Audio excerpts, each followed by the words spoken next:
হাদিসে পাকের মধ্যে আছে যে মানুষ যখন এক অপরকে গুনার কাজ করতে দেখে, মান রাআ মিনকুম, এই হাদিসটা হযরতে সাইয়েদনা আবু সাঈদ খুদরী রাদিয়াল্লাহু তাআলা আনহু বর্ণনা করেছেন যে আল্লাহর প্রিয় রাসূল ইরশাদে গরামি যে রাসূল পাকের ফরমান, মান রাআ মিনকুম মুনকারান, খারাপ কাজে, অসৎ কাজে, শরীয়ত বিরোধী, ইসলাম বিরোধী, ধর্ম বিরোধী কাজে লিপ্ত দেখতেছে, কিন্তু তাকে কি করে না,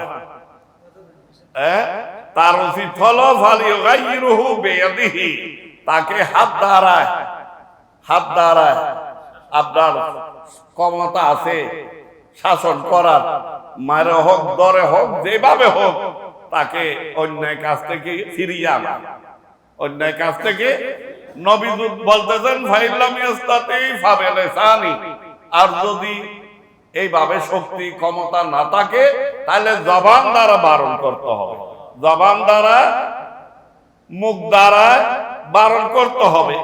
আর যদি সেটা না হয় ফাইল্লাম ইয়াস্তাতি ফাবিকলবি, যদি সম্ভব না হয় জবানও পারা যাচ্ছে না। আমাদের দেশে বলে না যে সে অন্যায় করতেছে, আমি কেন যাব বারণ করতে, তার খোদাকে শেষ জবাব দেবে। খোদা কি সবার জন্য একটা আছে? সবার খোদা একটা, আল্লাহ একজন, ওয়াহদাহু লা শারীকা লাহু, সবারকে একজনের সামনে, এক একজনের জন্য এক একটা আল্লাহ নাই, এক একটা খোদা নাই, একজনের সামনে সবাইকে জবাবদিহি করতে হবে। সেই জন্য যাত্রার খোদা বলে পার পাওয়ার কোনো সুযোগ নাই। যদি আপনি হাতে না পারেন, জবানে না পারেন, অন্তত তার অন্যায় কাজকে, নাফরমানির কাজকে, গুনার কাজকে, খারাপ কাজকে, শরীয়ত বিরোধী কার্যকলাপকে, ধর্ম বিরোধী আমলকে আপনি অন্তর দ্বারা কি করেন? ঘৃণা করেন। অন্তর দ্বারা কি করেন?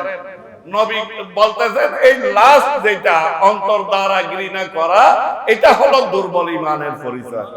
এটা হলো ওয়াযালিকা আদাফুল ঈমান, এটা হলো দুর্বল ঈমানের পরিচয়। তার কাছে ঈমানি বল আছে, সে হাত দ্বারা বারণ করবে, ঠিক কি না?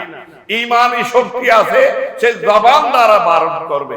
আর ছাড়তেছে না, তখন বোঝা যায় তার দুর্বল ঈমান। সে অন্তত অন্তর দ্বারা কি করতে হবে?